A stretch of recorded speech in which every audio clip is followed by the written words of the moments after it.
పశువులు పాలించే మంత్రం అండి.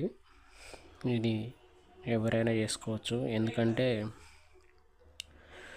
హైదరాబాద్లో చాలామంది బర్రెలు ఉంటాయి కదండి, వాళ్ళకు సంబంధించిందండి. ఓం నమో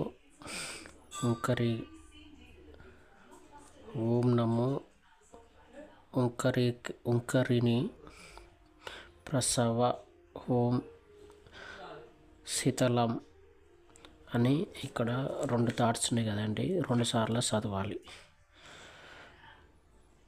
2 సార్లు చదివిన తర్వాత ఇక్కడ ఈ మంత్రమును చదువుతూ పశువులకు గడ్డి వేసినచో పాలు అధికముగా ఇచ్చును.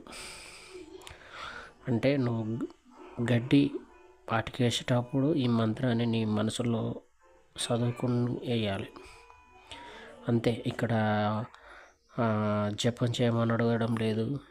రెండోది ఒక గురువు దగ్గర మంత్రం తీసుకోమని అడగడం లేదండి. ఇది నీ ఇష్టంగా నువ్వు చదువుకోవచ్చు. ఇది నీ ఇష్టంగా నువ్వు చదువుకునే మంత్రం అండి. పశువులు పాలిచ్చేది ఇది ఎవరైనా చదువుకోవచ్చు అండి. ఇక్కడ విధి విధానం అయితే ఏం రాసలేదండి. ఇక్కడ విధి అనేది ఈ మంత్రమును చదువుతూ పశువులకు గడ్డి వేసినచో పాలు అధికముగా ఇచ్చును. అంతేనట, అంతకుమించి ఏం లేదండి. ఇది ఎవరైనా చదువుకోవచ్చు. అవసరం ఉన్న వాళ్ళు చదువుకోండి. ఓం నమః శివాయ.